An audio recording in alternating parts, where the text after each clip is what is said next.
मर्यादा पुरुषोत्तम श्री रामचंद्र जी इतने महान थे कि औरत का इतना सम्मान करते थे।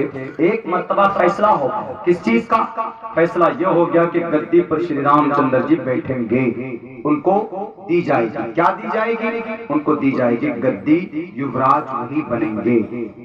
राजा दशरथ की 3 बीवी, एक बीवी का नाम कौशल्या, जिसकी कोख से रामचंद्र जी पैदा हुए। सुमित्रा और कई के कोख से भरत पैदा हुआ और सुमित्रा के कोख से श्री कृष्ण जी पैदा हुए। अब बड़े थे, ये समझदार थे, मजलते थे।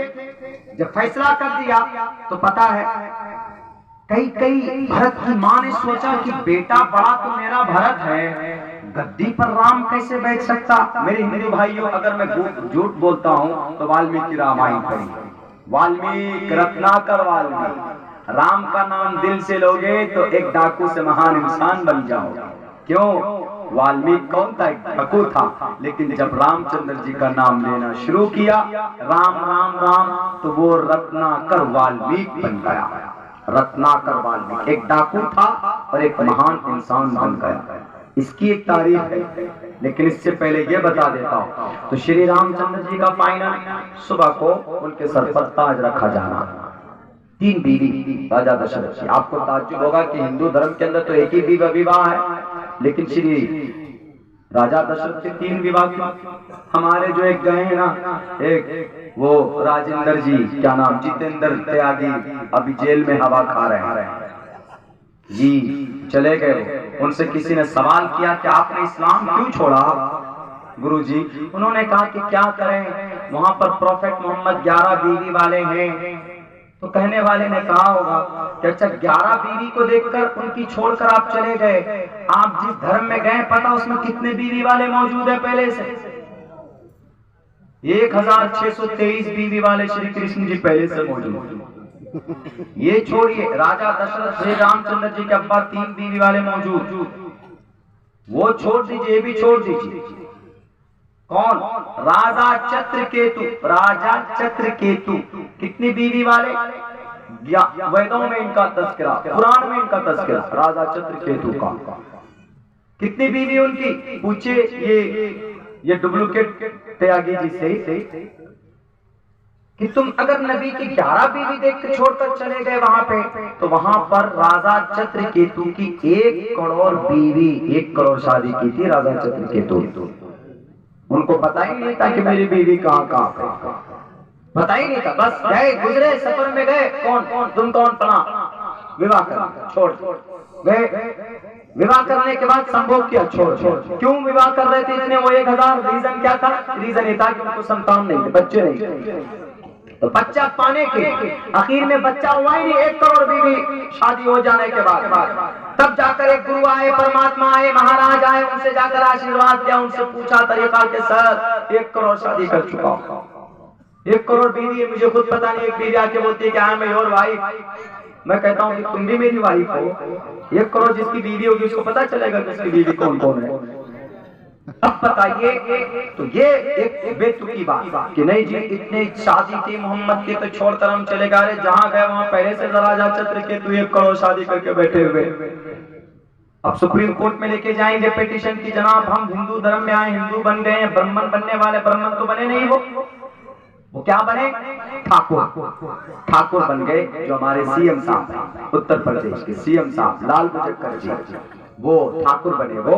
और ठाकुर बनने के बाद उन्होंने फिर उनसे पूछे कि वहां तो 11 बीवी के खिलाफ सुप्रीम कोर्ट चले गए, कुरान के खिलाफ चले गए कि जी कुरान में लिखा था फक्तुल मुशरिकीन हैसु वजदतमुहुम। अब जिस धर्म में आए हैं, जिस किताब को पढ़कर आप बने क्या? त्यागी जी। उस किताब के पहले मंत्र में है क्या? धर्म क्षेत्रे कुरुक्षेत्रे समवेता युद्धमः मामका पांडवा च किम कुर्वत संजयः। धृतराष्ट्र अंधे थे, उसके बेटे घर पे बैठकर वो देख रहे थे कि महाभारत में क्या हो रहा है। धर्म क्षेत्रे कुरुक्षेत्र बैटल पे धर्म क्षेत्रे कुरुक्षेत्रे समवेता युद्ध मामका पांडवा चैकिन कुरुवत संजय। कौरव पांडु के बीच में क्या हो रहा है संजीव, जरा मुझे बताओ। श्रीमद् भगवत गीता का पहला मंत्र तज़किरा किस बात का? जंग का। दूसरे मंत्र में क्या कहा? एवं मुक्तवार्जुन संख्यो रथोपस्थोपवारिशत् विसृज्य शरं चापं शोक संविघ्न मानसः। ए अर्जुन, क्या तुम कामयाब होना चाहते हो, मुक्ति प्राप्त करना चाहते हो तो तुमको लड़ना होगा। और सुनो अर्जुन, तुम बुज़दिल मत बनो। हृदय दौर्बल्यम शुद्रो हृदय दौर्बल्यम। अपने बाजू को मजबूत करो और मुकाबला करो इन कौरवों से।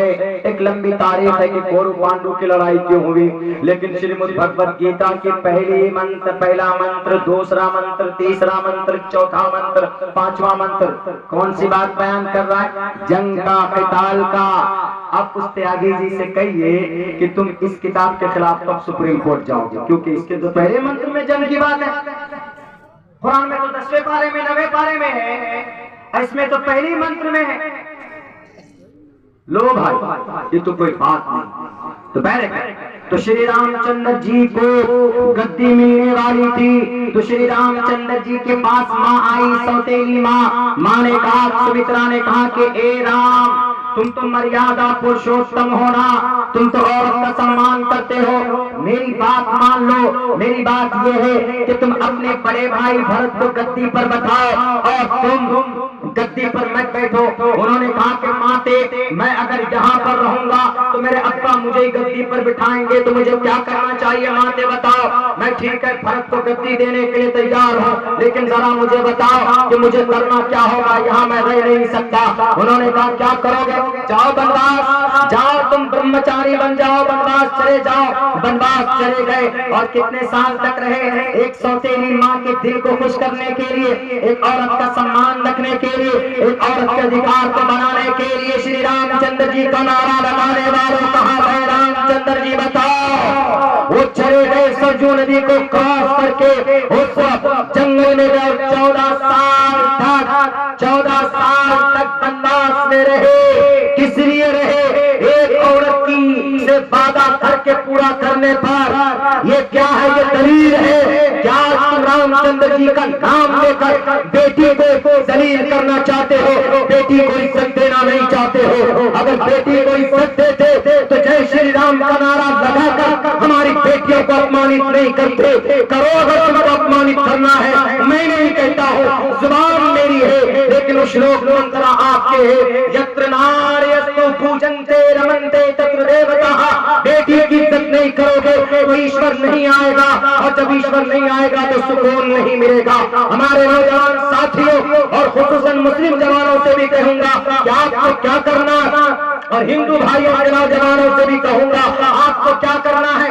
समम काय शिरो ग्रीवा धारयत्न चलम स्थिरः एन संप्रेक्ष नासी काम करा। अल्लाह की इबादत करो, अपने ईश्वर की भक्ति करो, फिल्में मत देखो, लड़कियों के पीछे मत भागो, मोबाइल मल्टीमीडिया एंड्रॉइड मोबाइल के जरिए फोन वीडियो मत देखो। वमिन अन्नास मन यश्तरी लावल हदीस लियुज़िल्लान सबीलिल्लाहि बगैर इल्मिन व यत्तखिदहा हुज़वा। अल्लाह तबारक व तआला का साफ ऐलान है कि मोबाइल लेते हो, रातों को जागते हो, अपनी जवानी को बर्बाद करते हो, नमाज को भूल जाते हो, और सम्मान नहीं करते हो, मर्यादा पुरुषोत्तम का नाम लेकर हिंदू भाइयों बेटियों को अपमानित करते हो। याद रखो तुम्हारा परमात्मा कहता है समम काय शिरो ग्रीवा, काय शिरो ग्रीवा, सर, चेहरे और गले को धारयन्न चरम स्थिरः, शांति के साथ ईश्वर की याद में लगाओ, और संप्रेक्ष नासिकाम करा, सीधे रखो अपने नाक को, नासिकाम करा दिशा से चानवलोकन्या, इधर उधर मत भटको, अपने अल्लाह की इबादत करो। किसी बहकावे, किसी नेता के बहकावे में मत आओ। अगर वो तुम्हें बहकाता है तो बहकने की जरूरत नहीं है, बल्कि अपने ईश्वर को याद करो। अगर आपके दिमाग में ये भूसा भर दिया किसी ने कि हिंदुस्तान में मुस्लिम बेटियों को 5 लाख रुपए देकर उनको पहलाओ फुसलाओ और फिर उनसे शादी करो और शादी करने के बाद बच्चे पैदा करो और उनको डिवोर्स दे दो, 1 साल के बाद कोर्ट में केस फाइल करो और डिवोर्स दे दो, उनकी जिंदगी बर्बाद कर दो, या फिर जय श्री राम का नारा लगाकर कलमा पढ़ने वाली बेटियों को उन्हें जलील करो, रुसवा करो, तो क्या मतलब रह जाएगा freedom to manage religious affairs का कि हर भारत के अंदर भारतीय हिंदू हो कि मुसलमान हो उसको अपने मजहब पर अमल करने की पूरी आजादी। ये मैं तो नहीं कह रहा हूँ ना, ये कौन कह रहा? भारत का संविधान कह रहा है ना। भारत का संविधान कहता है कि अगर कोई टोपी पहनना चाहता है, दाढ़ी रखना चाहता है, कुर्ता पहनना चाहता है, अब्दुल्ला सालिम शेरवानी पहनना चाहता, अब्दुल्ला सालिम स्टेज पर आकर बात करना चाहता, दिलखराबादी अपने अशार के जरिए पैगाम देना चाहता, मारूफ राय अपनी निजामत के जरिए अपनी तकरीरों के जरिए से लोगों में इनकलाब पैदा करना चाहते, तो कोई माए का लाल रोक सकता है क्या? नहीं रोक सकता। क्यों? भारत का संविधान इजाजत देता है freedom to manage religious affairs, उनको अपने मजहब पर अमल करने की आजादी। आर्टिकल नंबर 26 सही है ना भारत का? फ्रीडम मतलब आजाद, तो मैनेज मतलब अमल करना, रिलीजियस मजहबी, अफेयर्स बातों को, मजहबी बातों पर अमल करने के लिए हर इस देश का एक नागरिक आजाद है। इसीलिए हाई कोर्ट ने कहा था, हमारे माननीय इस बस्ती के परिषद साहब भी बैठे थे, सियासी लोग हैं, हम भी थोड़ी बहुत दिलचस्पी सियासत से रखते, हमारे मुकद्दर ने साथ नहीं दिया, नहीं तो हम आज इस वक्त बिहार के विधानसभा में कह रहे होते अपनी मजहबी हुकूक के बारे में। अल्लाह मौका देगा कि देखिए क्या लिखा साफ लफ्जों में, हम अमल कर रहे हैं, हम अपने शरीयत को भी मान रहे और अपने धर्म को भी मान रहे। मेरे भाइयों 1 घंटा पूरे हो चुके हैं, अभी शोरा को भी सुनना है और आपके बहुत ही महबूब मुकर्रिर जनाब हाफिज कारी सोहराब चापचानी साहब भी तशरीफ लाने ही वाले शायद लेकर आ गए हैं वो, और मारूफ राय साहब भी पगड़ी बांध कर ये ओसामा बिन लादेन बन गए लग रहा है। ओसामा बिन लादेन की हमने तारीख अभी बयान की थी। ओसामा बिन लादेन को बनाने वाले अंग्रेज जालिम, अल-कायदा को बनाने वाले अंग्रेज और जालिम, बहरकैफ हम किसी दुनिया की तरफ नहीं देखते। And we have to just consider and about my religion and I want to take and I want to consider and I want to follow and I want to manage, I want to come on, we need, it's our real life. Allah created us on the earth, why? Only to worship to Him, उनकी इबादत के लिए, और हमको कोई रोक नहीं सकता, कोई टोक नहीं सकता, क्योंकि जिस मुल्क में हम रहते हैं उस मुल्क की संविधान कानून हमको इजाजत देता है। बैंड लगाना है तो लगाओ आप उन ख्यालात के ऊपर जो इस देश के अंदर नफरत की बात करते हैं, किसी की बुनियादी मजहबी अकायद को छीनने की बात करते हैं, उसके ऊपर आप लगाइए, हम पर आप नहीं लगा सकते। और सुनिए, हमें आप डरा नहीं भी सकते, हम डर भी नहीं सकते, क्योंकि हमारे अंदर डरने वाला खून है ही नहीं। हमारे अंदर किसका खून? यासिर का खून। हमारे अंदर किनका खून? अम्मार का खून, बाप बेटे। हमारे अंदर किनका खून? सुमैया का खून, पहले शहीद होने वाली औरत सहाबिया। हमारे अंदर किनका खून? बिलाल हबशी का खून। किनका खून? बशीर इब्ने जिंदल का खून। किनका खून हमारे अंदर? खब्बाब बिन अरब का खून। ये वो लोग थे, जब ये लोग उस वक्त दुनिया के बड़े जालिम से नहीं डरे, तो तुम्हारे इन खोखले दावों से हम डर जाएंगे जो तुम इस देश के संविधान को तोड़ना चाहते हो, इस देश के गीता को, कुरान को हरक मरक करना चाहते हो। हमारे कुरान को और देखो, कुरान में सिर्फ ये नहीं अकीमुस्सलाह, कुरान करीम के अंदर वम्मस्साइला फला तनहर भी है। कुरान करीम के अंदर सिर्फ ये नहीं है कि बिजनेस के ऊपर, ये शराब के ऊपर बंदिश लगाओ, बल्कि कुरान कहता है कि शराब के अरूनक अनिल खम्र कुल फीहिमा इस्मुन कबीर व मनाफिउ लिन्नास। अल्लाह तबारक व तआला कहता है कि बुराई इसके अंदर ज्यादा है, मुनाफे नहीं है, कम है, बहुत कम के मिकदार है। इस कुरान से पूछोगे कि कुरान हम तिजारत कैसे करें, तो ये कुरान कहेगा हल्लल्लाहुल बया व हर्रमर रिबा, कि तुम तिजारत करो लेकिन इंटरेस्ट और सूद मत लो। ये कुरान कहेगा साफ लफ्जों में कि अगर तुमको कोई कत्ल करे तो तुमको क्या करना। अल्लाह के नबी फरमाते हैं अगर तुम उनको माफ कर दो तो ये तुम्हारे लिए बड़ी बात होगी। ये कुरान सिर्फ वतिमुल हज वल उम्रत लिल्लाह नहीं कहता, ये कुरान इन्नमल मुमिनून इख्वा का भी पैगाम देता है। ये कुरान शहर रमजान अल्लज़ी उनज़िला फीहिल कुरान का पैगाम पूरे दुनिया के लोगों के सामने में ये थ्योरी पेश करता है। याद रखो अगर डराना चाहते हो तो आसिया नहीं डरी थी फिरौन से, और हजरत इब्राहिम नहीं डरे थे नमरूद से, और फिर इल्जाम लगाना चाहा था कौन, इस धरती का सबसे बड़ा बिल्डर जिसका नाम था हारून, हजरत मूसा को रुसवा करना चाहा था और अपने जरिए से उसके ऊपर उनकी जिंदगी में तुहमत लगाने की कोशिश की थी। फखसफना बिही व बिदारिहिल अर्द, अल्लाह ने उनकी दौलत समेत जमीन में धंसा दिया है। हजरत यूसुफ को रुसवा करने की पूरी प्लानिंग तैयार की गई थी। अल्लाह तबारक व तआला ने ऐसा किया कि जेल में कैद खाना, लेकिन जब वहां से निकले तो होम मिनिस्टर बन करके निकले। कौन है हम मोहम्मद के उम्मती है, वो मोहम्मद जो कल क़यामत के दिन अपनी उम्मत के लिए, अरे तुम्हारे लिए भी, सिर्फ हमारे लिए नहीं। हजरत आदम तो कह रहे होंगे वो यक़ूल आदम सफ़ीउल्लाह यौमल क़ियामा या रब्बी उम्मती उम्मती, वो यक़ूल नूह नबियुल्लाह यौमल क़ियामा या रब्बी उम्मती उम्मती, वो यक़ूल इब्राहीम खलीलुल्लाह यौमल क़ियामा या रब्बी नफ्सी नफ्सी।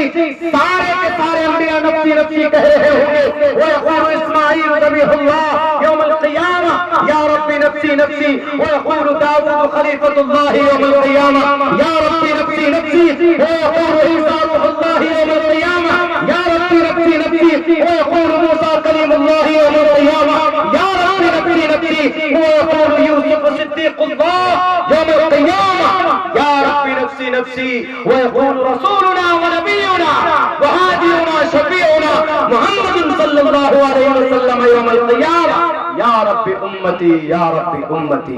उस दिन हमारे नबी अपनी उम्मत के लिए तड़प रहे होंगे, आज उसके उम्मती को डरा रहे, धमका रहे। अल्लाह आपको हिदायत की तौफीक दे। बहुत बहुत शुक्रिया, जज़ाकल्लाह। अस्सलामु अलैकुम व रहमतुल्लाहि व बरकातहू। माशाअल्लाह, ये थे हज़रत मौलाना।